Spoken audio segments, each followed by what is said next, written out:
America के राष्ट्रपति हैं बाइडेन, उन्होंने साफ तौर पर ये क्लियर कह दिया, उन्होंने एकदम साफ ये कह दिया कि किसी भी सूरत में जो नेटो की टेरिटरी है, नेटो की टेरिटरी को वो डिफेंड करेंगे। हालांकि यूक्रेन अभी तक नेटो का हिस्सा नहीं है, लेकिन बहुत ही साफ एक तरह से चेतावनी दी है। चेतावनी देते हुए ये कहा है कि किसी भी सूरत में अगर कोई कोशिश हुई यूक्रेन पर अटैक करने की तो अमेरिका पीछे नहीं हटेगा। बहुत ही साफ, और ये इस संदेश का बहुत दिनों से इंतज़ार किया जा रहा था कि जो बाइडेन क्या कहते हैं, और अब वो सामने आए हैं। दो बातें बड़ी महत्वपूर्ण हैं उनके संबोधन की। पहली बात ये कि उन्होंने रूस की मंशा पर सवाल खड़े किए हैं। उन्होंने कहा है कि रूस ये कह रहा है कि वो पीछे की ओर उसके सैनिकों ने हटना शुरू किया है, लेकिन इसका कोई सबूत नहीं है। जब तक ये सबूत ना मिल जाए तब तक हम इस पर यकीन नहीं कर सकते हैं।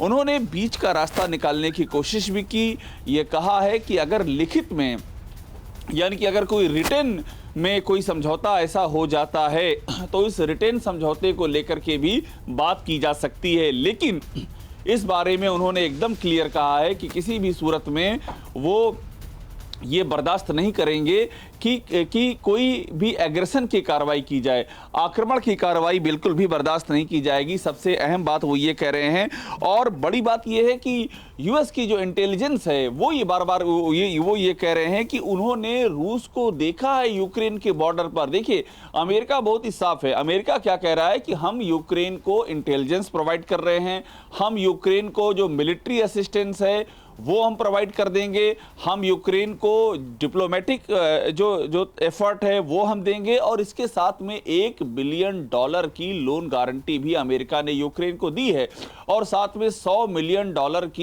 का लोन अमेरिका के सहयोगी यूक्रेन को जापान की ओर से ऑफर किया गया है। तो जो बाइडेन ने एक तरह से एकदम साफ कर दिया है कि अमेरिका पीछे नहीं हटेगा।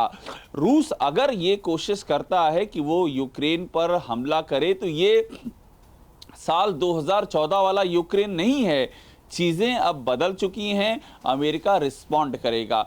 अहम बात यह है कि उन्होंने चूंकि नेटो की बात कही और ये कहा कि नेटो की ज़मीन पर अगर कोई एक्शन हुआ तो हम उस पर अटैक करेंगे, हम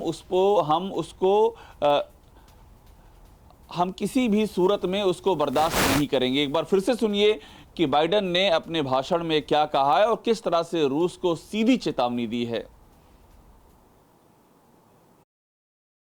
Diplomacy. This weekend I spoke again with President Putin to make clear that we are ready to keep pursuing high-level diplomacy, to reach written understandings among Russia, the United States, and the nations of Europe to address legitimate security concerns, if that's his wish. Their security concerns and ours. President Putin and I agreed that our team should continue to engage toward this end, along with our European allies and partners. Yesterday, the Russian government publicly proposed to continue the diplomacy. I agree. We should give the diplomacy every chance to succeed. And I believe there are real ways to address our respective security concerns. The United States has put on the table concrete ideas to establish a security environment in Europe. We're proposing new arms control measures, new transparency measures, new strategic stability measures. These measures would apply to all parties, NATO and Russia alike. We're willing to make practical, result-oriented steps that can advance our common security. We will not sacrifice basic principles, though. Nations have a right to sovereignty and territorial integrity. They have the freedom to set their own course and choose with whom they will associate. But that still leaves plenty of room for diplomacy and for de-escalation. That's the best way forward for all parties, in our view. We'll continue our diplomatic efforts in close consultation with our allies and our partners. As long as there is hope of diplomatic resolution that prevents the use of force and avoids incredible human suffering that would follow, we will pursue it. The Russian defense minister reported today that some military units are leaving their positions near Ukraine. That would be good, but we have not yet verified that. We have not yet verified the Russian military units are returning to their home bases. Indeed, our analysts indicate that they remain very much in a threatening position. And the fact remains, right now, Russia has more than 150,000 troops encircling Ukraine and Belarus and along Ukraine's border. An invasion remains distinctly possible. That's why I've asked several times that all Americans in Ukraine leave now before it's too late to leave safely. It is why we have temporarily relocated our embassy from Kyiv to Lviv in western Ukraine, approaching the Polish border. And we've been transparent with the American people and with the world about Russia's plans and the seriousness of the situation so that everyone can see for themselves what is happening. We've shared what we know and what we're doing about it. Let me be equally clear about what we are not doing. The United States and NATO are not a threat to Russia. Ukraine is not threatening Russia. Neither the U.S. nor NATO have missiles in Ukraine. We do not have plans to put them there as well. We're not targeting the people of Russia. We do not seek to destabilize Russia. To the citizens of Russia, you are not our enemy. And I do not believe you want a bloody, destructive war against Ukraine, a country and a people with whom you share such deep ties of family, history, and culture. 77 years ago, our people fought and sacrificed side by side to end the worst war in history. World War II was a war of necessity. But if Russia attacks Ukraine, it would be a war of choice, or a war without cause or reason. I say these things not to provoke, but to speak the truth, because the truth matters. Accountability matters. If Russia does invade in the days and weeks ahead, the human cost for Ukraine will be immense. And the strategic cost for Russia will also be immense. If Russia attacks Ukraine, it'll be met with overwhelming international condemnation.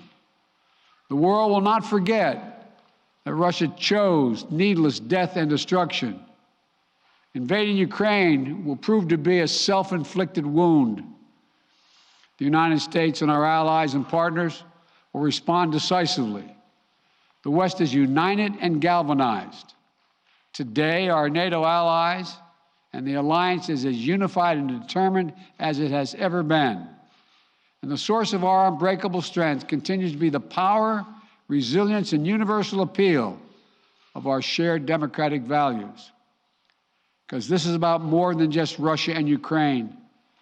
It's about standing for what we believe in, for the future we want for our world, for liberty, the right of countless countries to choose their own destiny, and the right of people to determine their own futures, for the principle that a country can't change its neighbors' borders by force. That's our vision. And toward that end, I'm confident that vision, that freedom will prevail. If Russia proceeds, we will rally the world to oppose its aggression.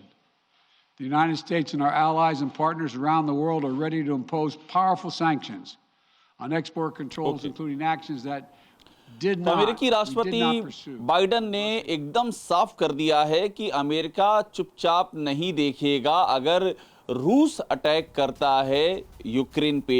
उन्होंने एक तरह से चेतावनी जारी की है। उन्होंने यहां तक कहा है कि वो चाहते नहीं है कि स्थिति खराब हो। उन्होंने ये कहा है कि रूस के लोगों का अमेरिका दुश्मन नहीं है, लेकिन अगर ऐसा करता है रूस, अगर ये अटैक रूस करता है तो फिर रूस को इसकी बहुत बड़ी कीमत चुकानी पड़ेगी। उन्होंने ये कीमत कहा है स्ट्रेटजिक तौर पर, यानी कि जो सामरिक मामला होता है, कूटनीतिक जो क्षेत्र होता है वहाँ चुकानी पड़ेगी, और इसके साथ ही आर्थिक प्रतिबंधों के लिए भी तैयार रहना पड़ेगा। और इतना ही नहीं, बाइडन ने नेटो का जिक्र किया है कि नेटो की ज़मीन पर अगर कोई भी अटैक होता है तो अमेरिका साथ खड़ा रहेगा। अब यहाँ पर एक खास बात यह है कि यूक्रेन ने अभी तक नेटो को ज्वाइन नहीं किया है। ये बात चल रही है कि यूक्रेन नेटो को ज्वाइन करे, लेकिन ऐसे बहुत सारे नेटो के सहयोगी हैं जो कि यूरोपीय देश हैं और जो कि रूस के पड़ोस में, जैसे कि पोलैंड की हम बात कर लें, हम चेकोस्लोवाकिया की बात कर लें, तो इसलिए अमेरिकी राष्ट्रपति ने रूस को ये चेताया है कि बात सिर्फ यूक्रेन की नहीं है, बात है कि नेटो के किसी भी सहयोगी पर अगर कोई अटैक होता है तो उसका बहुत ही कड़ा जवाब दिया जाएगा। और एक बात उन्होंने ये भी कही है कि अभी बातचीत जारी है, रूस के राष्ट्रपति व्लादिमीर पुतिन के साथ में कूटनीतिक बातचीत जारी है, लेकिन अभी कोई रास्ता नहीं निकला है। ये जो खबरें सामने आई थी कि रूस अपनी सेनाओं को पीछे हटा रहा है, उन्होंने कहा है, अमेरिका के राष्ट्रपति बाइडेन ने कहा है कि इसका कोई वेरिफिकेशन नहीं है, हम इसे प्रमाणित नहीं कर सके हैं कि रूस वाकई में ऐसा कर रहा है। और उन्होंने एक अहम बात ये भी कही है कि अगर किसी भी सूरत में अमेरिकी नागरिकों को नुकसान पहुंचाया गया तो बहुत ही कड़ा जवाब दिया जाएगा।